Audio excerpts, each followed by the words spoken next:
네, 안녕하세요. 저는 한국외국어대학교 국제지역대학원에서 중국 관련 공부를 하고 연구하고 또 가르치고 있는 강준영이라고 합니다. 반갑습니다. 한때 중국 최대 부동산 왕국이었던 헝다가 역사 속으로 사라지고 있습니다. 중국 경제의 중심축이었던 부동산 산업이 흔들리는 가운데 헝다 사태는 그동안 쌓여온 거품의 실체를 보여주는 단적인 사례라고 볼 수 있을까요? 네, 그렇죠. 이 중국은 이제 개혁 개방을 1978년에 했는데, 그러고 나면은 이 개혁 개방을 지속적으로 이끌고 갈 수 있는 성장 동력이라는 게 필요합니다. 중국은 광활한 토지 자원을 가지고 있는 나라이기 때문에 부동산 개발을 통해서 자금을 집적하고 그걸 가지고 다른 데 투자를 하고 이런 이제 부동산 개발 모델을 이 소위 선택을 한 거예요. 그러다 보니까 이제 광활한 지방의 토지들을 개발상한테 소위 개발을 부탁을 하고, 그러면 이제 아파트도 짓고 공장도 짓고 뭐 회사도 짓고 건물을 짓지 않겠습니까? 그러면 이제 그걸 분양해서 나오는 자금으로 경제 발전의 동력으로, 자금의 동력으로 삼았다, 이렇게 이제 이해를 하시면 되는데, 중국은 1998년에 중국 사회주의 국가입니다. 사회주의 국가이기 때문에 주택을 전부 정부에서 분배를 해줬었어요. 그러다가 1998년에 주택 상품화라는 이름으로 이제 주택을 매매를 허가하기 시작을 한 거예요. 근데 아시다시피 사회주의 국가의 토지의 소유권은 국가한테 있습니다. 그러니까 사용권을 매매하는 거죠. 사용권을 이제 사고 팔고 양도를 하는 건데, 그런 모델을 통해서 중국이 자본에 집적을 했고 그걸 가지고 개발을 했다, 이렇게 이해를 하시면 돼요. 그런데 이 헝다라는 업체가 바로 이제 그런 중국 부동산 개발을 통한 경제 발전의 핵심 모델을 구현하는 기업이었던 거죠. 그러다 보니까 당연히 이제 헝다 사태가 2021년에 터졌는데, 결국은 개발을 했는데 분양이 안 된 게 헝다 사태예요. 그죠? 그러니까 이 헝다라는 당시 랭킹 3위의 부동산 회사는 결국은 차입을 통해서 건설을 했고, 그 다음에 실수요자들이 은행 융자나 이런 걸 통해서 이제 한 건데, 이게 분양이 안 되다 보니까 갚을 길이 없잖아요. 그러니까 결국은 조정 신청을 했고, 그러다가 홍콩 주식시장에 상장이 돼 있었는데 그게 얼마 전에 상장 폐지가 된 거죠. 그럼 아주 간단하게 얘기하면 기업이 망한 거예요. 그죠? 그건 무슨 의미냐? 기존에 중국의 발전을 이끌었던 부동산 개발을 통한 성장 모델이 이제 끝이 나는구나, 이거를 보여주는 대표적인 사례입니다. 헝다가 3위 업체였고, 또 1위 업체가 비구이엔이라는 업체가 있는데, 여기도 지금 거의 유사한 패턴으로 지금 가고 있어요. 조정 신청을 했고, 그런데 이제 그 다음에 할 수 있는 건 디폴트잖아요. 내가 더 이상 못 갚겠다. 그러면 이제 여기도 그렇게 위험하고, 또 하나 완커라는 이 세 회사가 랭킹 1, 2, 3위입니다. 근데 이 완커라는 회사는 이 비구이엔이나 헝다보다는 훨씬 더 재정 건전성이 좋은 걸로 알려져 있는데 역시 위기를 맞고 있거든요. 그러니까 이제 이 헝다 사태를 쭉 보면 이게 그동안 중국의 발전 개발 방식을 이끌어왔던 모델의 종언, 이 방식으로는 더 이상 중국 성장이 동력이 될 수 없다라는 것을 상징적으로 보여주는 대표적인 케이스가 바로 헝다 사태다, 이렇게 이해를 하시면 됩니다. 중국은 부동산 규제를 강화하는 과정에서 지방정부까지 나서 헝다그룹을 압박하는 행정조치를 내렸습니다. 동시에 헝다의 자산을 점진적으로 국유화하는 방식을 택했는데 그 배경에는 어떤 이유가 있을까요?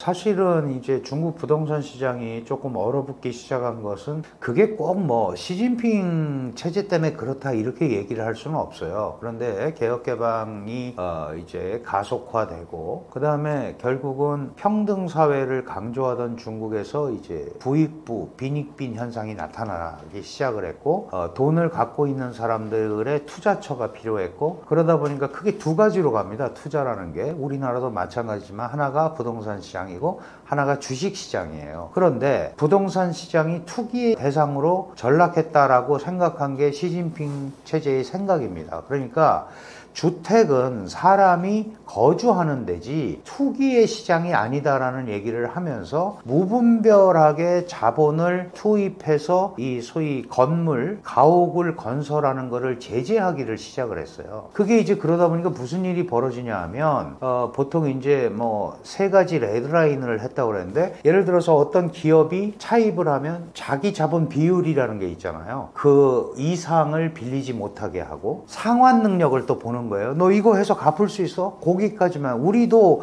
똑같죠. 우리도 DTV, 뭐 DLV 하는 게 같은 겁니다. 무턱대고 빌려줘서 그걸 만약에 못 받으면 그게 뭐가 돼요? 그냥 불량 채권이 되는 거잖아요. 그래서 그런 비율을 보고 세 가지의 레드라인을 정한 거예요. 그러니까 너가 상환할 수 있을 만큼의 금액을 빌려야 되고, 그거에 대한 이 소위 상환 계획서 그런 것도 다 내야 됩니다. 이렇게 하다 보니까 무분별하게 짓던, 이런 차입을 해서 짓던 많은 부동산 회사들이 더 이상 건설을 할 수 없는 이런 상황으로 간 거죠. 그러면 이제 이게 무슨 의미냐 하면, 그러면 A라는 지방에 B라는 업체가 건설을 하러 들어갔어요. 그러면 업체는 돈을 차입을 해야 되는데 그냥 안 빌려주잖아요, 이 시행사가. 그러면 지방정부가 보증을 해서 돈을 빌려준 거예요. 그런데 지금 이렇게 해서 시행자가 건설한 주택이 안 팔리면 이게 고스란히 지방정부의 부채로 남는 거죠. 왜? 지방정부가 보증을 해서 다른 데서 차입을 했기 때문에. 그러니까 이러한 방식의 부동산 발전 정책은 기본적으로 분양이 안 되면 지방정부의 재정을 건드리게 돼 있고, 이 지방정부의 재정은 자기가 보증을 서서 중앙에서 빌려온 거기 때문에 자칫 잘못하면 금융위기로 확산될 소지가 있는 거죠. 그러다 보니까 이 부동산 문제가 해결이 되지 않으면 중국 경제가 굉장히 어렵고, 그 다음에 이게 자칫 잘못하면 소위 금융위기로까지 갈 수 있다. 이렇게 이제 연결이 되는 상황입니다. 그러니까 이러다 보니까 시진핑 지도부의 생각은 이렇게 무분별하게 소위 부동산 시장이 커지면 정부의 통제를 벗어나게 돼 있잖아요. 그러니까 헝다 사태가 2021년에 났으니까 벌써 5년 전이에요. 4년, 5년이 됐잖아요. 그럴 때도 중국 정부가 적극적인 구제 조치를 하지 않았습니다. 왜냐하면 시장 상황이라는 게 있으니까 일정 부분은 시장에서 정리하도록 그렇게 생각을 했었는데, 여기에 워낙 우리도 그렇잖아요. 뭐 영혼을 끌어와서 영끌을 해갖고 소위 대출을 받았단 말이에요. 근데 아파트를 짓는 시행사가 도산을 하니까 건물이 없어지잖아요. 그러면 이 아파트를 구매한 사람은 살 데도 없고 돈은 빌렸으니까 갚아야 되고, 이런 이제 문제가 생긴 거예요. 그러니까 이 문제를 어떻게 처리할 거냐. 많은 중국의 경제학자들도 그렇고 또 해외 중국 경제 관찰자들도 이거는 대량의 자본을 투입을 해서 기본적으로 정리를 해야 된다라고 여러 주장을 했었습니다. 근데 중국 정부가 굉장히 그걸 주저했어요. 왜 주저했냐? 중국 정부는 돈이 있습니다. 지금도 3조 4천억 불에 달하는 어마어마한 외환보유고를 가지고 있기 때문에 막을 수는 있는데, 만약에 그 카드를 썼는데도 해결이 안 됐다. 그럼 그 다음 카드가 없잖아요. 그래서 일정 부분은 시장 상황에다 맞췄다. 그런데 이 경제가 너무 안 좋아지니까 결국은 20기 3중전회라는, 작년이죠, 중앙위원회 전체회의 8월에 열렸습니다. 여기에서 처음으로 중국 경제가 어렵다라는 것을 시진핑이 시인을 하고, 그때부터 부양 조치에 들어갑니다. 부양 조치에 들어가는데, 부양이라는 건 결국 이제 시중에 자금을 공급하는 거잖아요. 유동성을 공급을 하고 정책적으로 화폐 정책을 더 폭넓게 쓰는 건데, 문제는 이게 실수요자들한테 가는 게 아니에요. 그 부동산 기업들한테 많이 주는 거예요. 주식시장 붕괴를 막기 위해서 증권회사한테 돈을 공급하듯이 부동산 시장 붕괴도 막기 위해서 부동산 업체한테 망하지 말라고 준 거예요. 그러니까 기업들은 그 자금을 받아갖고 일부 버틸 수는 있어요. 그런데 계속 지속적으로 버티려면 결국은 부동산 시장 심리가 살아나야 되잖아요. 근데 이제 중국 경제에 대한 믿음감이 없으니까 중국의 실수요자들이 부동산을 구매하지 않는 겁니다. 그러다 보니까 정부가 유동성을 공급을 했는데도 이 돈이 갈 데가 없는 거예요. 그래서 잘 아시는 유동성의 함정에 빠져 있다. 돈은 풀렸는데 그 돈이 사실은 이 부동산 시장을 진정시키고 또는 부동산의 구매욕을 자극하는 데까지는 가지 못했기 때문에 굉장히 어려워졌고, 구조조정 신청을 한 헝다도 몇 년 사실 기회를 준 거잖아요. 그런데 못 일어나니까 결국은 홍콩 시장에서 상장 폐지로까지 이어진 이런 이제 어려움을 겪게 된 거죠. 문제는 여기에서 끝나는 게 아니고 지금 아까 말씀드린 비구이웬이나 완커 같은 대형 업체들도 지금과 같은 패턴으로 간다면 부동산 시장이 더 어려워질 수도 있다. 그런데 이제 한 가지 고무적인 것도 있어요. 예를 들어서 이렇게 중앙정부가 과도한 부양 정책을 통해서 부동산 경기를 부양하지 않겠다고 하니까 일부 내부적 조정이 되는 것들이 있잖아요. 그래서 사실 올 초부터 일부 부동산 시장에서는 매기가 생기고, 물론 이제 지역별로 차이는 있어요. 약간 그 부동산 시장이 안정되는 모습도 보이기는 했습니다. 그런데 그게 전체적으로 중국 경제 전체를 이끌고 가기에는 한계가 있는 거죠. 왜냐하면 많이 들어보셨겠습니다만 한때 중국의 부동산 시장은 제가 개발 전략으로 택했었다고 그랬잖아요. 중국 경제 발전에 한 중국 전체 경제의 40% 정도를 차지하는 제1시장입니다. 왜냐하면 연관 산업이 굉장히 크잖아요. 우선 뭐 토지도 토지지만 시멘트 산업, 가전 산업, 뭐 온갖 산업이 여기에 다 연관되어 있잖아요. 아파트를 지으려면 도로 건설도 해야 되고, 그죠? 그러니까 이런 것들이 다 연계되어 있는 산업이기 때문에 부동산 시장의 한 40%를 차지하고 있었는데, 이제 경기가 안 좋다 보니까 지금 30% 이하로 약간 축소가 됐어요. 차지하는 비중이 25%까지 떨어졌다고 그러는데, 말이 그렇지 중국이라는 거대 경제체에서 4분의 1 이상을 차지하고 있는 이 부동산 시장이 지속적으로 침체되고 무너진다? 이거는 결국은 중국 경제의 치명타가 될 수가 있는 거예요. 그래서 이 홍콩에서의 주식시장에서의 상장 폐지라는 게 전체 중국의 시장 전략, 소위 시장 발전 전략의 과거의 부동산 개발 모델을 가지고는 더 이상 이 끌고 가기가 어렵다라는 메시지를 주는 거다. 이제 이렇게 볼 수밖에 없는 거죠. 그런데 이제 그렇게 되면은 어떻게 자본이 흘러가냐면, 말씀드렸지만 시장 경제를 채택을 하게 되면 항상 여유 자금이라는 게 생기게 돼 있고, 그럼 투자처가 필요하게 돼 있거든요. 그러면 이제 일반적인 경우에는 부동산 시장과 주식 시장으로 갑니다. 그러면 이제 부동산 시장이 지금 침체잖아요. 장기 침체. 그리고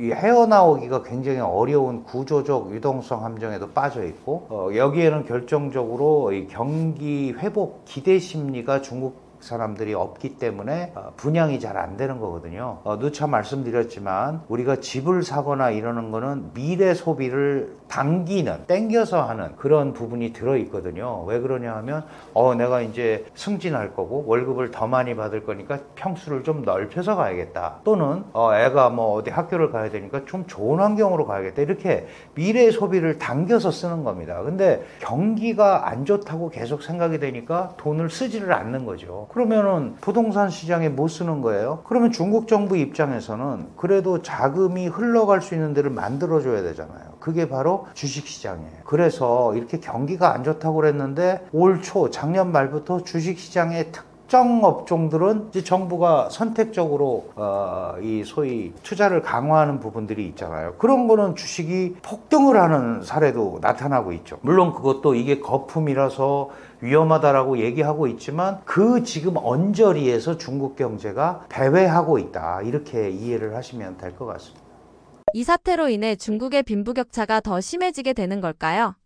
결국 이제 경기가 안 좋아진다라는 거는 뭐 사실은 중국도 계속 겪고 있고 앞으로도 특별하게 경기 회복 기미가 보이지 않고 있는 건 사실이에요. 근데 올해 상반기에 중국 경제는 5.3%, 어쨌든 수치상으로는 5.3%라는 성장을 했고 미국의 관세 압박을 받았습니다만은 2.9%의 수출 증가율, 무역 증가율도 보였거든요. 그러니까 다른 나라하고 비교해 보면 보면 그렇게 나쁜 수치는 아니에요. 그리고 중국 같은 거대 경제체가 어쨌든 신빙성은 둘째치고 5.3%의 경제 성장률을 거두었다라는 것은 상당히 성장을 한 건데, 문제는 아시다시피 코로나 팬데믹 3년을 겪고 그 다음에 리오프닝 정책이라고 해서 완전히 시장을 개방하는 정책을 펼쳤는데 효과를 못 봤잖아요. 그러고 나서 지금 강력한 대중 견제를 관세를 통해서 하든, 물론 중국에만 하는 건 아니죠. 전 세계를 대상으로 하는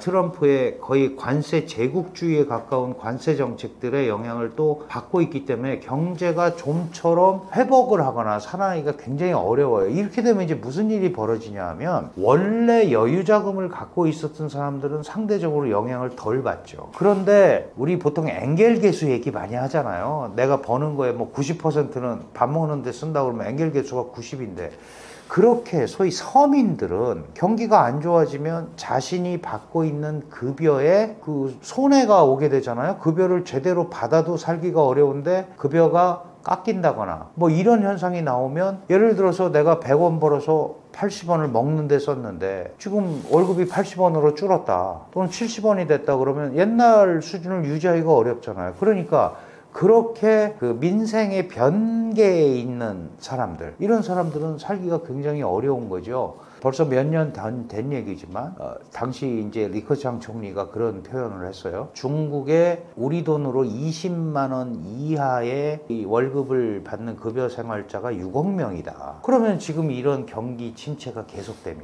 그런 사람들은 갈 데가 없잖아요. 이런 것들이 장기적으로는 양극화를 더 만들어낼 소지가 있다. 다만 중국은 이제 정부가 칼자루를 쥐고 있으니까 다양한 형태를 통해서 재분배라든가 이런 걸 하려고 노력을 하겠죠. 그러나 시장 경제를 일단 채택을 했고 전 세계 경제가 안 좋으니까 중국도 어려움을 당분간은 겪을 수밖에 없다. 그럼에도 불구하고 여전히 세계 제조업 1위 국가예요. 그러면은 이제, 그리고 주식 시장은 조금 그 소위 희망의 빛이 보인다고 생각을 하니까 최근 들어서 이제 글로벌 투자자들이 중국의 주식 시장이나 이런 데 약간 또 투자의 기미가 조금 보이고 있어요. 이제 선택과 집중이라는 차원에서, 특히 이제 중국 같은 데는 AI 분야라든가 이런 부분에 대해서는 괄목할 만한 성장을 하고 있잖아요. 그러니까 과학기술 분야 이런데, 테크놀로지 분야에는 외국 기업들도 좀 관심을 가지고 들어오는 부분도 있는 것 같습니다. 그러나 아직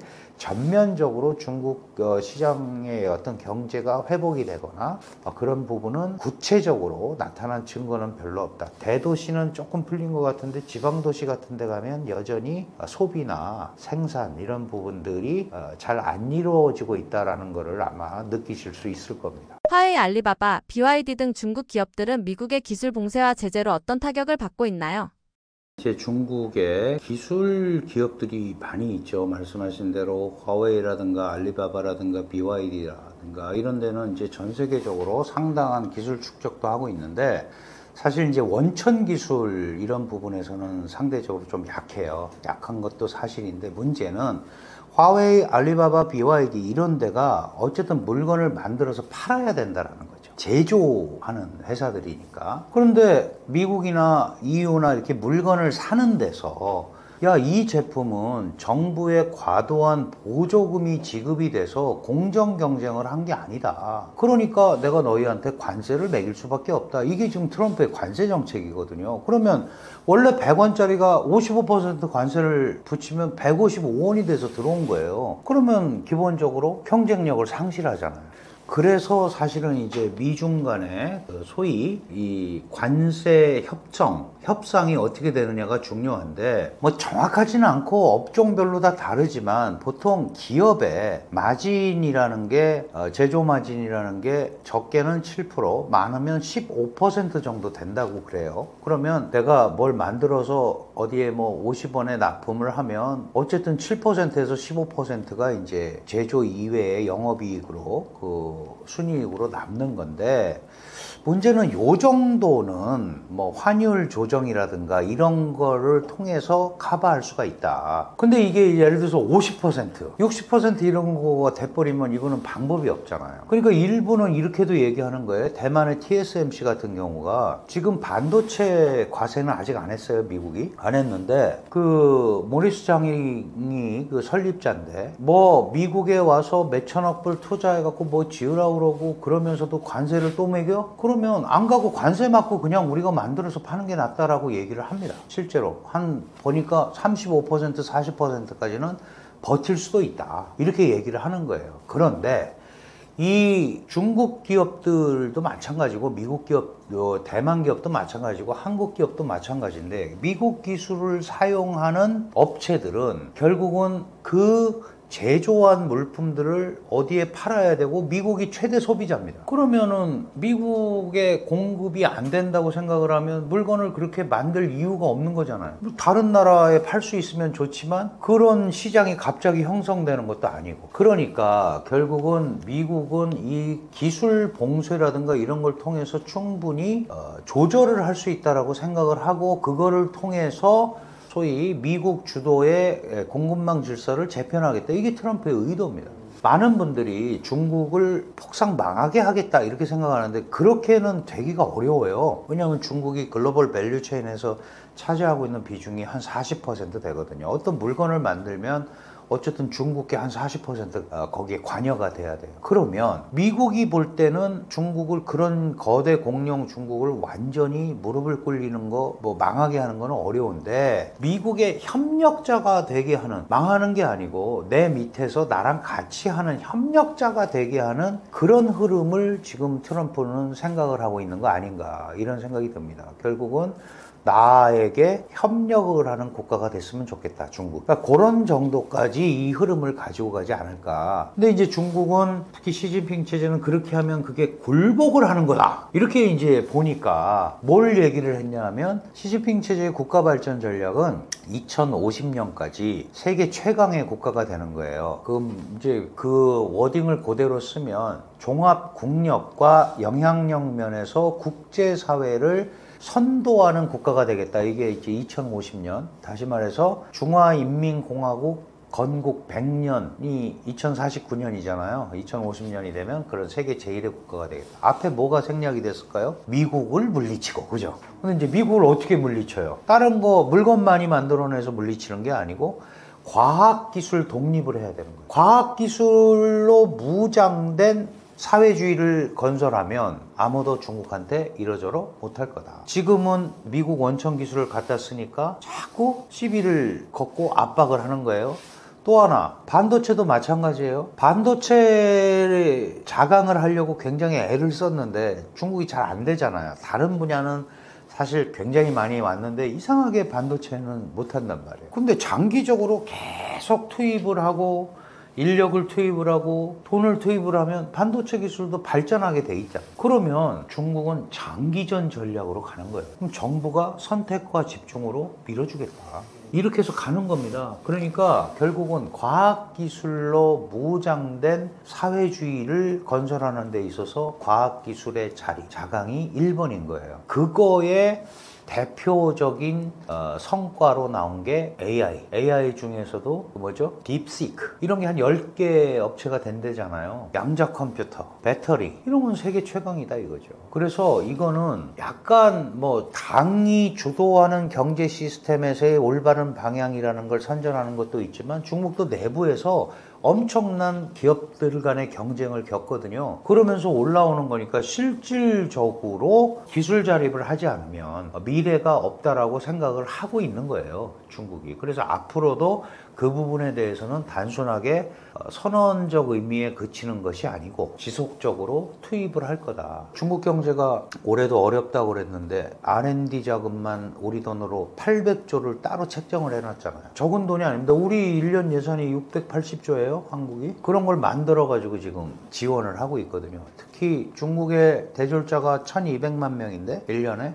그 중에 600만 명이 스템, 수학, 물리, 화학 이런 소위 이공계 졸업자들입니다. 이런 것만 담아낼 수 있다면 과학기술로 발전할 수 있지 않을까 이제 이런 생각을 하는 거죠. 다만 미국은 지금 중국이 만들어 놓은 중국이 소위 보조금이나 이런 걸 통해 갖고 불공정 경쟁, 환율 조작 뭐 이런 걸 가지고 미국의 물건을 파는 데 대해서는 관세로 막아보겠다. 이게 지금 이제 미국의 생각이니까. 그러면 당연히 중국은 어떻게 해요? 물건은 만들었잖아요. 그러니까 다른 나라에다 팔아야지. 동남아 시장, 아프리카 시장, 중동 시장 이런 데로 갈 수밖에 없는 거예요. 그러면서 또 뭐라 그래요?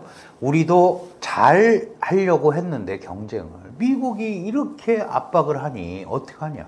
우리 물건이 나쁜 것도 아닌데. 그리고 미국은 완전히 보호주의다. 자국 보호주의. 이거는 지금 다변주의 자유무역주의에 위배되는 거 아니냐. 우리는 그렇게 하지 않겠다. 나는 내가 여러분들 다른 나라와 같이 자유무역 체제를 수호하면서 내 물건을 팔겠다. 이러고 나오는 거예요. 그러니까 다른 지역으로 가는 거죠. 우리도 뭐 알리, 테무 이런 거 오잖아요. 그게 뭐 알리바바도 그렇고 테무도 그렇고 저가 제품만 오는 게 아닙니다. 거기에 보면 한국 제품도 있고요. BYD 전기차도 오잖아요. 5,000원짜리, 만원짜리 이런 것만 오는 게 아니에요. 앞으로도 그게 다 그런 거의 일환입니다. 그거를 대한민국이 자유민주 시장경제국가인데 막을 수는 없어요. 결국은 제품으로 경쟁하는 수밖에 없잖아요. 그렇죠? 이제 그런 거가 향후에 한중 간 경쟁도 결국은 뭐예요? 기술력 경쟁이 될 수밖에 없는 거예요. 우리가 지금 AI 경쟁이 미중 간의 경쟁으로 막 가잖아요. 그럼 다른 나라들은 전부 닥쳤던 게 지붕 쳐다보는 AI가 미중의 전유물은 아니잖아요. 그래서 우리 정부가 제 AI 3강이 되겠다. 이래서 AI 전략을 지금 펼치고 있는 것처럼 그런 시장을 우리가 들어가야 되는 거죠. 그렇지 않으면 한국이 인프라도 있고 기술도 있는데 왜 수수방관해서 미중이 AI 갖고 싸우는 것만 지켜보고 있느냐. 그러면 안 된다는 거예요. 그래서 이제 그런 부분에 대해서는 우리도 충분히 경쟁을 해야 되고 또 나름대로 경쟁력이 있다라고 생각을 하는 부분은 정부도 전폭적으로 지원을 하고 그래서 경쟁력 있는 산업으로 만들어야 된다. 이런 생각을 하는 겁니다. 대한민국은 지리적으로 가까이 있다 보니 주변국으로서 걱정이 되기도 합니다. 이와 같은 중국의 성장 둔화가 위기일까요? 아니면 새로운 기회가 될 수 있을까요? 사실 한중 관계는 중국이라는 거대 경제체가 있기 때문에 우리한테는 장단점이 다 있는 거죠. 중국이 너무 세져서 경쟁을 하게 되면 불리하게 되고 그러나 중국과의 지속적인 경제 교류가 뭐 경제 교류뿐만 아니고 사회 문화적으로도 뭐 이런 그 교류 그다음에 거리가 가까우니까 사실 한국의 소위 민생용품 같은 경우도 다른 나라보다 훨씬 더 가깝게 접근하고 빨리 전파될 수 있는 소위 한류 관련 상품이라는 이런 장점들이 있어요. 그래서 이전에 서방의 경제학자들이 중국 경제 발전 한창 할 때 한국이 옆에 있었던 건 굉장한 행운이다 이렇게 얘기를 한 적도 있습니다. 예전에. 근데 이제 문제는 꼭 우리가 뭐 이게 미중 때문에 그렇다라고 얘기를 하는 건 아니지만 미중의 경쟁이 강화되면서 한국은 지정학적으로 미중 사이에서 고민을 하는 빈도라든가 그 정도가 훨씬 더 과거보다 커지고 깊어졌어요. 그리고 또 우리는 북한이라는 요인을 또 안고 있단 말이죠. 이 북한은 중국말도 잘 듣지 않죠. 미국과도 결렬이 됐죠. 그리고 러시아를 끌어들였죠. 이런 이제 지정학적으로 굉장히 어려운데 문제는 이제 우리가 가장 중요한 거는 우리도 안보와 민생이잖아요. 그러면 안보는 우리 새 정부가 얘기한 대로 한미동맹을 근간으로 해서 국익 중심의 실용외교를 하겠다라고 얘기를 했잖아요. 그러니까 안전보장은 일단 그렇게 할 수밖에 없는 거고 그 다음에 이제 먹고 사는 문제에 있어서는 중국은 한국의 제1 그 무역 상대국이에요. 그러면 이 부분을 우리가 버릴 필요가 전혀 없는 거잖아요. 근데 이제 이게 잘못하면 미국은 미국대로 중국은 중국대로 중국은 우리 보고 미국한테 가까이 가지 말려고 그러고 미국은 우리한테 중국한테 가까이 가지 말라고 그러면서 선택을 강요하고 막 이제 이런 일들이 벌어지잖아요. 그러나 대한민국도 먹고 살아야 되잖아요. 당연히 중국의 성장이 낮아지면 대한민국 성장도 영향을 받을 수밖에 없어요. 말씀드린 중간재 공급 구조라서 그렇죠. 그러나 다른 방향으로 교류가 되고 중국이 꼭 필요로 하는 제품을 기술력을 갖고 있다 그러면 그 수요는 계속 갈 수 있을 거다. 그래서 우리가 보편적 의미에서의 중국의 성장 둔화는 우리한테 위협이 되지만 그 과정에서도 한국이 강점을 갖고 있는 분야는 분명히 기회로 작용할 수 있다는 생각을 해야 된다는 거죠. 이거는 업종별로 다 다르기 때문에 제가 일률적으로 말씀드리기는 굉장히 어렵습니다. 그런데 이제 한 가지 또 예를 어디서 저도 듣기도 한 거지만 우리의 예를 들어서 농업, 무슨 기술 이런 것들이 수출되는 지방정부 차원에서 수출되는 데도 많아요. 그러니까 이제 현대화식 농업, 현대화 농법 이런 것들은 또 나름대로 그러면 1차 산업 이런 게 기회가 있을 수 있다는 거죠. 충분히. 도시화 과정에서의 한국의 노하우. 어떤 도시에 예를 들어서 상하수도 시설, 교통 통제 시설, 그죠? 스마트 도시 만드는 거. 한국이 앞서가잖아요. 얼마든지 지방정부 차원에서는 할 수 있는 겁니다. 연관 산업으로 다 돼 있는 거죠. 그러니까 다시 한번 강조드리지만 이제 중국은 끝났다. 미국한테 끝났을 수도 있고 다른 나라한테 끝났을 수도 있어요. 그런데 대한민국한테는 그렇지 않습니다. 이 옆에 저런 거대 경제체가 있는데 그거를 우리가 활용하지 못하면 우리가 훨씬 더 손해보는 부분이 있을 거다. 그렇다면 규범화된 차원에서 제대로 분석을 하고 간다면 훨씬 더 정제된 가운데의 기회도 올 수가 있을 수 있다라는 이런 생각을 업종별로 분야별로는 좀 생각해 볼 필요가 있지 않을까 이런 생각을 합니다. 최근 중국의 GDP 성장 둔화 세계 경제에는 어떤 파장을 일으키고 있다고 생각하시나요? 사실 중국의 GDP는 그 이전에 비해서 못하고 있는 거지 사실은 전 세계적인 흐름에서 보면 올해 상반기에 5.3% 성장을 했기 때문에 그 자체가 약하다고 얘기할 수는 없습니다. 다만 중국은 과거에 그러면 고도 성장을 아주 상징적으로 대표하는 국가였잖아요. 뭐 9%, 10% 성장, 한때 뭐 8% 지키기, 7% 지키기, 뭐 이제 이런 얘기까지 나올 정도로 최소 뭐 7, 8% 성장한다. 거기에 비해서는 5% 성장은 다른 관점으로 보면 굉장히 성장이 둔화된 걸로 보이지만 중국 경제가 커졌잖아요. 중국 경제가 거의 19조, 20조에 육박하는 거대 경제체가 됐는데 예를 들어서 1조일 때 10% 성장하는 거하고 지금 뭐 20조일 때 5% 성장하는 거하고는 사실 분모가 커졌기 때문에 비교가 안 되는 거거든요. 그러니까 중국의 GDP 성장을 그 수치만 가지고 중국 경제가 몰락했다 이렇게 보는 건 한계가 있어요. 다만 중국이 지속적으로 지금 아마 15년째 세계 제조업 1위 국가거든요. 그럼 무슨 얘기냐 하면 계속 팔아야 되는 거예요. 어쨌든 국내에다 팔든 해외에다 팔든 제조를 했으니까 물건을 팔아야 되는데 국제적으로 이 중국 물건을 뭐 그게 품질이 나빠서든 아니면 최근에 미국이나 EU 같은 데서 얘기하듯이 과도한 보조금으로 가격 경쟁력을 보완해서 이게 소위 수출을 해서 다른 나라의 시장을 문란하게 하고 뭐 이래서 관세를 매기는 거잖아요. 그러니까 이렇게 중국 경제를 이끌고 왔던 내수와 수출이 잘 안 되게 되면 이거는 사실은 수치적으로는 세계 제조업 1위 국가지만 과연 거기서 생산한 물건들을 어떻게 소화할 거냐 여기에 대해서는 상당히 문제가 생기고 있는 거죠. 예를 들어서 대표적인 케이스가 요즘 얘기하는 이제 전기차, 배터리, 태양광 이런 거잖아요. 중국이 워낙 싸게 가성비를 가지고 만드니까 이런 것들이 전 세계적으로 쏟아져 나왔고 그럼 각국의 입장에서 보면 중국 차가 자기네가 만든 차보다도 30-40%가 싸니까 시장경제 국가들은 막을 방법이 사실 없잖아요. 그러니까 다른 걸로는 안 되니까 관세라는 걸 가지고 컨트롤을 하는 거예요. 그러니까 결국은 우리가 중국 경제를 세계의 성장 동력, 세계 경제 성장의 엔진 이런 표현을 예전에 썼었거든요. 그런데 이제 그런 엔진이 결국은 식는 거죠. 그러면 중국은 만들어서 안 사가니까 컨테이너가 이제 야적장에 쌓여 있고 이제 이런 것들이 물건을 많이 만들어서 팔아야 되는데 물건이 안 팔리면 공장 가동이 안 될 거고 그러면 그 공장에 취업할 사람이 필요 없어지잖아요. 그러면은 노동자들이 급여를 못 받으니까 가처분 소득이 안 생기고 가처분 소득이 안 생기니까 내수 경기 경기를 진작할 방법이 없고, 그러니까 결국은 이게 전부 한 세트로서 좀 움직이는 구조거든요. 그래서 이게 장기화된다면 세계 경제에도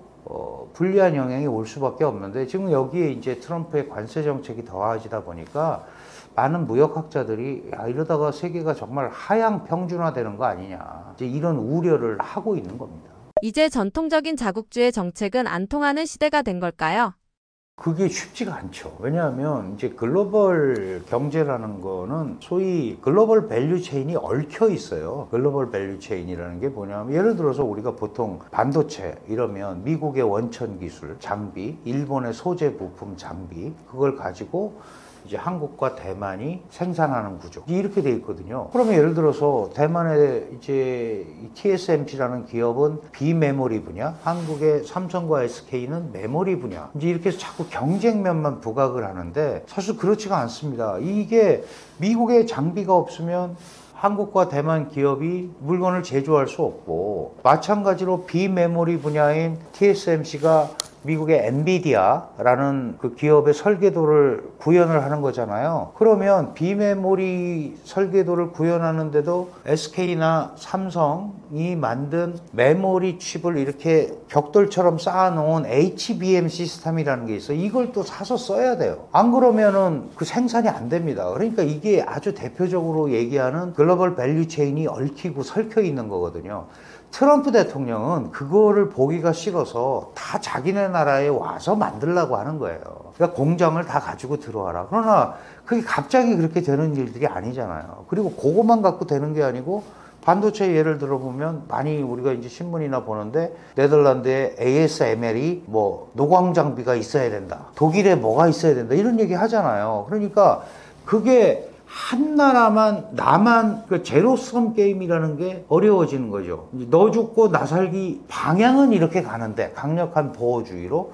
그러나 상대방을 완전히 무시하기 하면서 가기는 굉장히 어려운 구조다. 그러니까 이런 것들 때문에 그동안 무역의 원리라는 게, 뭐 우리가 경제 원론 시간에 배우지만 뭐 차액지대설 막 이런 거 있잖아요. 나는 10원에 만드는데 쟤는 5원에 만드니까 그게 비교 우위라고 그러는 거 아니에요? 5원짜리를 운송비 주고 관세 매겨서 사서 써도 8원밖에 안 되니까 저게 유리하다. 이게 비교 우위의 원칙에 의해서 이루어지는 무역 거래인데, 지금 미국이라든가 이제 이런 그 특히 트럼프 행정부의 무역 정책 같은 경우는 그런 원칙을 깨버린 거죠. 그럼 나 중심이다. 그게 이제 자기 보호무역주의죠. 그러니까 이런 것들이 지금 만연해 있어서 이 글로벌에 얽혀 있는 글로벌 밸류 체인이 사실은 이제 지금 재편되는 과정이에요. 만약에 미국이 성공하면 미국 중심의 밸류 체인으로 가겠지만, 트럼프의 의도가 제대로 가지 않으면 아마도 중국의 글로벌 밸류 체인도 또 기능을 할 수 있는 부분이 생길 수도 있다, 이렇게 볼 수도 있을 것 같아요. 근데 이제 중국도 혼자서만 계속 가기는 어렵잖아요.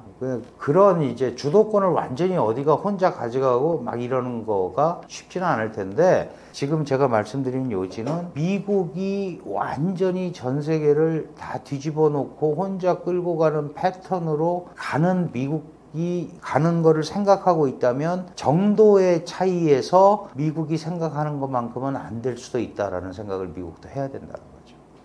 당장 한국 경제에 어떤 영향이 있을까요? 5년 혹은 10년 뒤에 미칠 영향은 무엇이고, 대한민국에게는 어떤 기회로 돌아올까요? 결국은 이제 중국 경제가 안 좋아진다라는 거는 글로벌에 영향도 끼치지만, 사실 중국이 예전에 나홀로 성장이라고 보통 경제학에서 얘기하는, 다른 나라들이 다 경제가 어려운데 혼자 성장을 막 한 적이 있어요. 그럴 때 한국은 나도 성장을 한 나라입니다. 이게 이제 무역에서는 편승 전략이라고 하는데, 중국이 세계의 공장으로서 엄청난 물건을 만들어서 제조를 하니까, 중국이 갑자기 그런 부품이나 중간재들 이런 것들이 없잖아요. 중간 완성품들이. 마침 옆에 있는 한국이 그런 중간재를 공급해주는 아주 좋은 역할을 한 거죠. 그러니까 중국이 세계 시장을 상대로 물건을 파는데 한국의 중간재가 중국에 많이 수출이 된 거예요. 그래서 실제로 중국이 나홀로 성장을 할 때 한국도 성장을 중국 옆에 있다는 이유로 한 것도 있지만 중국이 필요로 하는 중간 기술력을 우리가 갖고 있었기 때문에 거기에 의해서 만들어진 중간재들을 많이 보냈던 거예요. 그래서 한중 교역에서 실제로 보면 80% 내외, 지금은 조금 떨어졌습니다. 한 70% 정도로 떨어졌는데 80% 내외가 중간재예요. 이 중간재가 넘어가면 중국에서 그거를 조립을 하건 뭘 가공을 하건 완성품을 만들어서 미국이나 유럽에 수출하는 구조였거든요. 그런데 중국 경제가 어려워져서 수출이 안 된다고 하는 거는 그런 중간재가 필요 없어진다는 거잖아요. 게다가 중국이 경제가 발전하면서 이 수입 대체, 이제 한국에서 옛날에 수입하던 저 제품을 우리 스스로 만들어서 대체하겠다. 국산화에 성공하는 것도 있고, 그렇죠? 다른 기술 개발을 통해서 한국형 기술을 극복한 것도 있고, 그러다 보니까 이제 그렇지 않아도 한국의 대중 수출이 구조적으로 어려움에 처해 있는 상황이었는데 중국의 해외 대외 수출이 잘 안 되니까 그것도 어려워지는 이제 이런 구조가 된 거예요. 그래서 글로벌 경제라는 거는 한 나라만 좋은 게 아니죠. 그죠? 글로벌 경기가 좋으면 한국 경기도 같이 좋아질 수 있어요. 그런데 지금 이제 전 세계 경기가 안 좋다 보니까 한국도 수출 주도형 국가거든요. 수출 지향형 국가. 그러면 기존에 중국한테 수출했던 것들이 중국의 대외 수출길이 막히면서 또 그게 이제 주로 60, 70%가 중간재다 보니까 상대적으로 그런 부분에 이 소위 포션이 줄어드는 이런 이제 상황을 갈 수 있는 거죠. 그리고 이미 한중 간의 경제 관계는 사실 특히 무역에 있어서는 상호 보완성보다는 경쟁성이 강화된 지가 오래입니다. 이미 한 20년 된 거예요, 이 추세가. 그러니까 처음에는 우리의 노동집약 산업이라든가 이런 것들이 가서 중국 경제를 견인했지만 지금은 중국도 AI 최고급 기술을 사용해서 물건을 만들잖아요. 뭐 태양광도 마찬가지고 전기차 배터리도 마찬가지고 고급 하이테크 기술이잖아요. 그 다음에 전기차는 자동차가 내연기관인데 사실은 전기차는 전자제품이잖아요. 어떻게 보면. 그러니까 그런 것들이 이제 중국도 많이 따라 올라온 거죠. 그러면 앞으로의 방향은 협력 분야보다는 경쟁 분야가 훨씬 커질 수밖에 없다, 전 세계적으로. 그러면 이제 한국은 중국이 커지면 우리는 할 게 없을까? 그런 건 아니죠. 여전히 중국이 필요로 하는 이 틈틈이 중간 기술력들을 다 가지고 있고, 그 다음에 한국이 갖고 있는 소위 문화 산업이라든가 이런 부분에 대한 강점들이 있잖아요. 그리고 중국은 거대 경제체이기 때문에 지방 정부의 교류 이런 것들, 물론 이제 중앙의 눈치를 봅니다만 해당 지역별로 모든 지역이 최첨단을 원하는 건 아니거든요. 그러면 아시다시피 중국에 31개 성시가 있는데 이미 한국보다 인구가 많은 데가 거의 20개예요. 그럼 한국 같은 시장들이 다 있는 거잖아요. 아직 구매력은 안 되지만. 그런 소위 지역들, 이런 지역들이 앞으로 한국의 이런 중급 기술력, 그리고 한국이 또 가지고 있는 고급 기술도 있잖아요. 이런 부분들이 여전히 기능을 할 수는 있다. 그러니까 제가 말씀드리고 싶은 거는 이제 중국은 끝났다. 더 이상 아니다. 우리가 팔 게 없다. 이렇게 생각하면 안 된다는 거죠. 왜냐하면 그 큰 그림에서도 경쟁 속에서도 기회가 충분히 생길 수 있고, 그리고 그런 기업들도 있다. 그러면 이제 우리가 조금 더 중국의 어떤 산업 정책이라든가 이런 흐름들을 주시하면서 결국 그렇게 해서 가려면 기술력이라든가 뭔가 중국 시장에 어필할 수 있는 소구력이 있어야 되거든요. 그런 것들은 향후에도 계속 갈 수 있다. 중국 경제가 저렇게 어렵다는데 주식시장에 투자하는 사람들은 왜 하겠어요? 쟤네가 AI 저 분야에서는 확실히 상당한 발전을 하고 있는 것 같아. 그리고 우리보다 훨씬 나은 것 같아. 이런 생각이 드니까 그 산업에 대한 믿음감이 있어서 외자가 들어가는 거잖아요. 마찬가지입니다. 그러면 결국은 대부분은 모든 부분이 어렵다라고 이렇게 얘기하지만 그 가운데도 기회가 될 수 있는 부분들이 있다. 실버 산업, 바이오, 의료, 헬스 산업 이런 것들은 한국이 조금 더 일찍 그런 분야에서는 움직였었잖아요. 근데 그런 것들도 경쟁이 있지만 충분히 기능을 할 수 있는 부분이 있다. 또 하이테크 부분도 마찬가지입니다. 뭐 최상위 하이테크 분야는 뭐 미국의 견제를 받아서 협력하기가 어렵지만 그래도 양자 간에 할 수 있는 부분들이 생기거든요. 그래서 중국이 계속해서 우리한테 이 공급망 안정을 얘기하는 것도 그런 거예요. 아직은 중국이 삼성과 SK의 반도체가 필요하거든요. 그 서한, 대련 이런 공장에서 이런 부분이 안정됐으면 좋겠다라고 얘기하는 거는 우리 기술력을 지금 아직까지는 필요로 하는 부분이 있기 때문에 그렇습니다. 그럼 결국은 그런 기술력들을 계속 가지고 있으면 얼마든지 기회를 창출할 수 있다. 이렇게 생각을 하면 되지 않을까? 저는 그렇게 봅니다. 탕핑족 등의 증가와 그들의 적극적 포기가 중국 소비시장, 노동 생산성, 결혼에서 미치는 영향과 왜 증가하는지 이에 대한 이유는 무엇이라고 생각하시나요? 경기가 나빠지면은 사실 제일 나쁜 것이 젊은이들의 일자리가 없어지는 거예요. 젊은이들의 일자리가 없어진다는 거는 미래가 어둡다는 거잖아요. 그건 이제 우리나라도 마찬가지고 중국도 그렇습니다. 우리도 사포 세대 이런 거 있었잖아요. 뭐 결혼 뭐 이런 거 포기한다는 거. 중국도 마찬가지로 경제가 어려워지니까 거기는 10호 세대가 있어요. 10가지를 포기하는 세대. 결혼은 물론이고 내가 이래서 뭐해. 그런 부류의 일부 사람들이 탕핑이라는 이제 용어를 쓰기 시작합니다. 누워서 지낸다는 뜻입니다. 평평하게 누워서 지내는 사람들. 그게 탕핑족인데 주로 젊은이들이죠. 왜냐하면 경제활동에 참여할 방법이 별로 없어요. 경기가 안 좋으니까 참여를 못하니까 내가 뭐를 해가지고 돈을 벌어봐야 이게 안 쓰고 버티는 것보다 못한 거예요. 그러다 보니까 자포자기 세대가 돼버린 거예요. 이 적극적 포기 세대가 된 거예요. 그러면 금전 수입이 없으니까 소비도 안 되죠. 취업 안 하려고 그러니까 뭐 노동시장에도 못 들어가죠. 그럼 어떻게 결혼을 하겠어요. 그러니까 이런 부분들이 복합적으로 중국 사회에 나타나기 시작을 한 거죠. 그러면 우선 기본적으로는 경기가 안 좋아서 나온 거고 중국에서는 이제 그런 얘기도 하죠. 우리도 왜 뭐 헝그리 정신이 없어졌다 그러잖아요. 이게 이제 중국이 1979년부터 한 자녀 갖기 정책을 해요. 일태화 정책이라고 해서 우리도 옛날에 뭐 둘만 낳아 잘 기르자 그랬잖아요. 나중에 하도 남아 선호 사상으로 가니까 잘 키운 딸 하나 열아들 안 부럽다 이런 거 혹시 들어보셨는지 모르겠어요. 중국도 똑같아요. 중국은 인구 압력이 너무 강하니까 한 자녀 갖기 운동을 했고 이 한 자녀들은 성별에 관계없이 집에서 엄청난 대접을 받고 자란 세대예요. 그래서 소황제, 소공주 이런 얘기 들어보셨죠? 이런 세대가 이제 올라온 거예요. 물론 이제 그게 벌써 80년이니까 그 사람들도 40대 중반이 됐지만 2000년대 이후에 태어난 세대들은 개혁개방의 성과를 중국이 가진 가운데 태어난 세대예요. 그래서 그 전 세대보다는 훨씬 더 물질적으로 풍요하고 그리고 어차피 한 자녀였기 때문에 집에서도 상당한 지원을 받는 세대란 말이죠. 그럼 이제 이런 세대들은 쉽게 포기를 하는 거예요. 헝그리 정신이 없는 거지. 그래서 중국의 일부 사회학자들은 이렇게 하면 사회에 진전이 없다. 근데 그거는 이제 인류 역사가 똑같이 발전 과정을 겪으면서 나타나는 거거든요. 근데 문제는 어디에 있냐면 서방에도 이런 게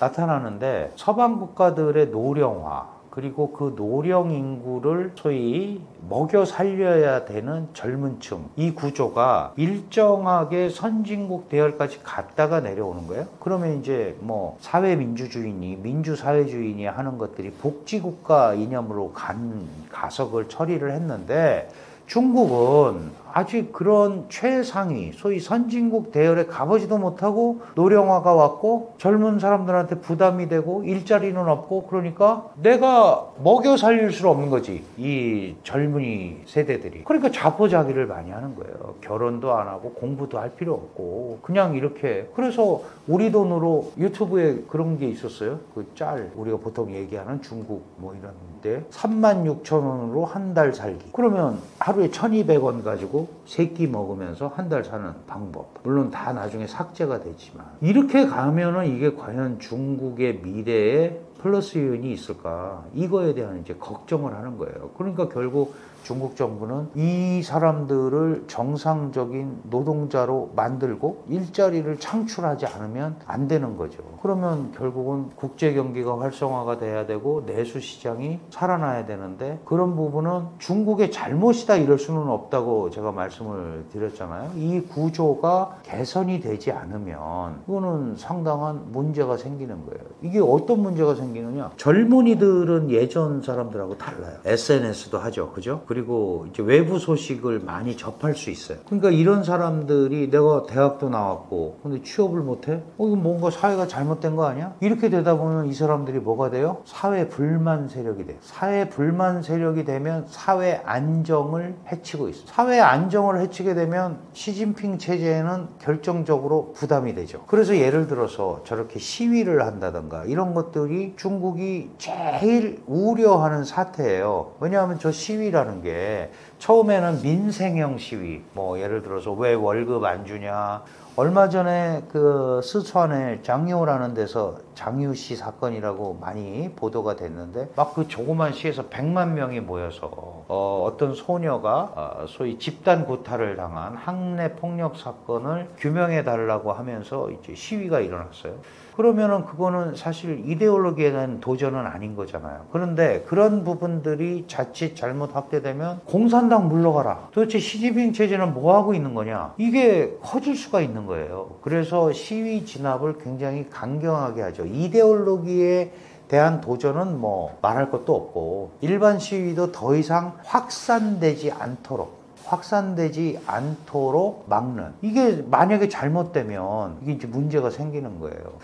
예를 들어서 최근에 뭐 시진핑 권력 위기설도 똑같은 겁니다. 사실 우리가 실제로 확인된 거 하나도 없잖아요. 없는데 그런 얘기가 자꾸 나오는 거가 결국은 시진핑 체제에 불만을 가진 사람들의 세력이 응집이 돼서 시진핑에 대항을 하면 중국에 새로운 일이 벌어질 수도 있겠다라는 일부는 서방의 기대, 이런 것들이 투영이 돼서 생긴 거거든요. 그런데 이렇게 직업을 못 받는다는 건 경제 생활을 못 한다는 거잖아요. 경제 생활을 못 하게 되면 불황화가 될 수밖에 없어요. 옛날에 경제 생활을 못 하는 사람들이 산적되고 남의 거 뺏어서 살고 그런 거잖아요. 근데 이제 중국에 옛날에 없던 것들이 결국은 뭐 노숙자들이 생기고 있다가, 옛날에도 있긴 있었습니다. 그 이제 개혁 개방하고 나서 소위 민공이라고 그래요. 이제 중국은 호적도 마음대로 못 옮기거든요. 그런데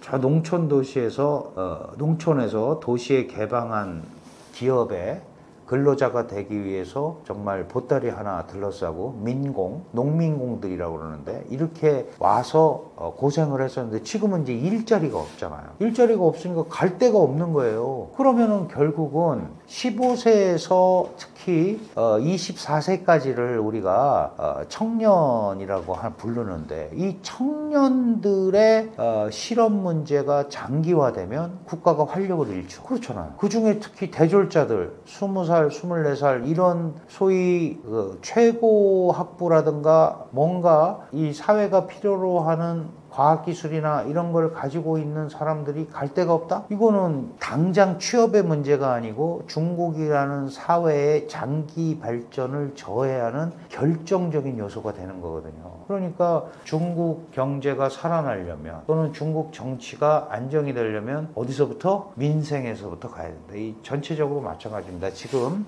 트럼프의 관세 정책도 아직 본격적으로 파급이 안 나오고 있는데 아마 9월 지표부터는 미국에서도 나올 거예요. 예를 들어서 소비자 물가가 올라간다거나. 왜냐하면 4월 달에 보편 관세 이제 시작하고 8월 12일 날 우리도 8월 9일 날 15% 타결을 했지만, 그러니까 그동안에는 그런 거래가 그 전 메커니즘으로 이루어졌었잖아요. 그러다가 이제 본격적으로 관세가 부과된 이런 물건들이 미국 시장에 들어오면 1차적으로 그거 관세 상승분을 내야 되는 사람은 소비자거든요. 그럼 소비자 물가가 올라가게 되죠. 그럼 아우성치게 돼 있습니다. 이걸 어떻게 넘어갈 거냐. 이 부분이 문제가 되는 거예요. 마찬가지로 중국도 이 젊은 세대가 이 그 생산 가능 인구의 핵심인, 노동 인구의 핵심인 이 젊은 세대가 사회의 본격적인 발을 디디기도 전에 어려움을 겪게 되는 거죠. 이게 이제 이 세대는 코로나 세대. 뭐 서방에서도 그러잖아요. 가장 불운한 세대라고. 예전에도 있었어요. 문혁 세대. 문화대혁명 시기에 중국이라는 큰 틀에 갇혀 있었던 세대. 마찬가지로 이 코로나 세대는 일부 학교는 3년간 기숙사에서 못 나오게 한 학교들도 있습니다. 대학교 이런 데. 상상을 초월하죠. 학교에 가둬놓은 거예요. 뭐 외부와도 차단되고. 그래서 이 막 밤에 그 팬티만 입고 운동장을 막 기어다니고. 그거 발산할 데가 없잖아요. 도마뱀 놀이라고 그러면서 막. 그러니까 이 학생들이 자기가 뭘 배우고 막 이런 것들을 써먹을 때가 제대로 없는 이 현실. 이걸 어떻게 할 거냐. 물론 중국도 이제 선택과 집중을 통해서 최근에 뭐 AI 분야라든가 이런 데는 사실은 상당한 취업도 이루어지고 있고 그래서 5.3% 성장도 하고는 있어요. 그런데 요 시기에 이런 정체돼 있던 요 부분을 어떻게 잘 넘어가야 되느냐 이런 게 이제 시진핑 체제의 가장 큰 숙제다. 민생이 안정되지 않으면 공산당은 항상 그렇습니다. 민생이 안정되지 않으면 정치적 불안이 오게 돼 있다. 자유민주주의 국가는 그 부분을 국민들이 선택을 할 수 있어요. 내가 당신을 믿고 맡겼더니 이렇게 만들어 놓냐. 난 다음에 너 안 뽑아. 너한테 표 안 줘. 이런 제도가 있잖아요. 그런데 중국은 공산당이 알아서 해야 되는 시스템이에요. 그러면 그게 국민들과의 눈높이가 괴리가 생길 수 있죠. 이제 이런 부분들이 장기적으로 중국의 발전이라든가 이런 것들을 저해할 수 있다. 그러면 결국은 중국도 시스템을 바꾸든지 양보를 하든지 해야 되는데 아직 현재까지는 거기까지는 안 가 있는 것 같습니다. 시진핑의 주요 지지층이었던 소분홍이 최근 대거 이탈했다고 하는데 그 배경은 무엇이고 시진핑의 권력 구도에는 어떤 영향을 미치고 있나요? 사실 중국은 그 1990년대부터 애국주의 교육을 합니다. 중화인민공화국이 위대하고 중화인민공화국이 세계적 국가로 가고 있고 미국과 경쟁을 하고 있고 이제 이런 애국주의 운동을 학교 교육에서 하거든요. 2012년에 시진핑 지금 현재 중국의 지도자가 당 총서기가 됐고 2013년 3월에 국가 주석이 돼서 명실상부한 이제 중국의 최고 지도자가 됩니다. 시진핑이 강력하게 추구했던 건 뭐냐 하면 이제 중국이 과거의 중국이 아니라는 거죠. 개혁 개방을 통해서 세계 2대 경제체가 됐고 미국과 어깨를 나란히 하는 국가가 됐다. 그러니까 중국의 힘을 전 세계적으로 투사해야겠다라는 게 시진핑의 생각이었어요. 그 대표적인 케이스가 1대1로 정책입니다. 이제는 나의 힘을 뿌리면서 가야겠다. 이제 여기 이렇게 가다 보니까 미국과 충돌이 생긴 거잖아요. 그러면 이런 시진핑이 추구하는 중국의 꿈, 중국의 힘을 전 세계적으로 투사해서 미국과 어깨를 나란히 하는 국가가 되는 이 꿈을 받쳐줄 지지자가 필요하잖아요. 그런데 놀랍게도 중국에서 19살에서 15살, 그러니까 우리로 치면 이제 중학교, 고등학교 이런 여학생들이 소분홍, 작은 분홍, 스몰 핑크입니다. 이런 단체를 결성해서 시진핑의 소위 대미 경쟁 그리고 중화주의 이런 것들을 강력하게 뒷받침해주는 그런 운동을 실시를 했어요. 그 홈페이지에 들어간 왜 소분홍이냐 하면 그 소분홍 홈페이지가 전부 분홍색이에요. 그리고 굉장히 강성이죠. 근데 이게 코로나 팬데믹을 겪으면서 약간 이제 손상이 오기 시작하는 겁니다. 상황은 이해하겠지만 이렇게 한 곳에 계속 묶어놓고 이 소위 코로나 시기에 중국이 취했던 정책은 봉쇄 정책이거든요. 봉쇄라는 거는 옆에하고도 교류가 안 되는 거예요. 자본, 물류, 인력의 이동 이런 것들이 다 근본적으로 불가능해지고 중국이라는 이제 의료 체계에서 확산이 한 번 되면 걷잡을 수 없기 때문에 하루에 뭐 PCR 검사를 3번이나 하고 그러다가 급기야 우르무치는 원래 이제 도시가 저쪽에 몽골 자치구에 있는 도시인데 상해 우루무치로라는 지역의 아파트에서 화재가 났는데 이제 코로나 팬데믹 때문에 문을 안 열어준 거죠. 그러다 보니까 열 몇 명이 불에 타 죽은 소사한 사건이 발생했고, 이걸 보면서 이건 아니지 않느냐. 그러면서 이제 백지를 젊은 친구들이 들고 나와요. 이게 이제 잘 아시는 백지 시위입니다. 그러면 결국은 지금까지 시진핑을 지지했던 많은 사람들, 물론 소분홍은 그 대표적인 케이스고, 그렇지 않은 다른 사람들도 있거든요. 다른 분야에서도 시진핑의 정책을 지지하던 젊은이들이 있어요. 뭐 그래서 젊은 홍위병 뭐 이런 표현을 썼어요. 그러니까 시진핑을 지지하는 시진핑의 막강한 배후 세력들, 젊은이들, 이런 친구들이 약간은 이 소위 코로나 팬데믹을 겪으면서 정권에 대한 뭐 실망이라고 그럴까요? 뭐 이런 것들이 좀 생긴 게 있는 거죠. 물론 이제 이런 부분을 중국 같은 경우는 어떤 식으로 하냐면, 우리가 원래 잘 하려고 그랬는데 미국의 압박이 너무 거세다. 그래서 우리가 이걸 계속 미국과 전략 경쟁을 하면서 갈 수밖에 없다. 이제 이런 얘기들을 하고 있는데, 어쨌든 개개인적으로는 자기가 취업도 안 되고, 그죠? 이제 이런 것들이 현실적으로 오잖아요. 뭐 우리가 소위 얘기하는 현타가 오는 거예요. 그러면 하소연할 데가 없잖아요. 이러면 이게 말씀드린 대로 사회 불만 세력으로 또는 시진핑의 감시자로 돌아설 개연성이 언제든지 있다. 이렇게 이해를 하면 될 것 같습니다.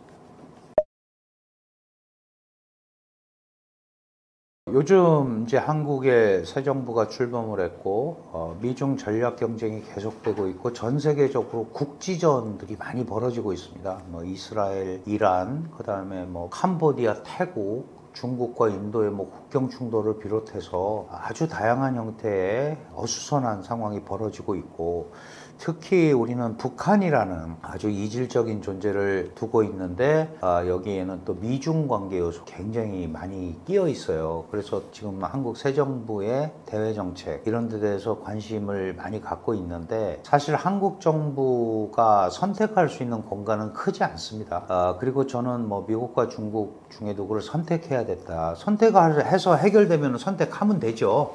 근데 그렇지 않기 때문에 한국의 입장을 전략적으로 설득하는데, 양측의 우리 입장을 개진하고 설득하는데 좀 초점을 맞췄으면 좋겠고요. 또 한 가지는 최근에 시진핑 실각설, 위기설과 관련해서 너무 많은 얘기들이 나돌고 있습니다. 그런데 그런 거에 너무 휩쓸리지 않았으면 좋겠어요. 제가 늘 강조드리는 겁니다만은, 시진핑의 몰락이 공산당의 몰락은 아닙니다. 시진핑은 물러날 수 있지만 공산당은 물러날 수 없습니다.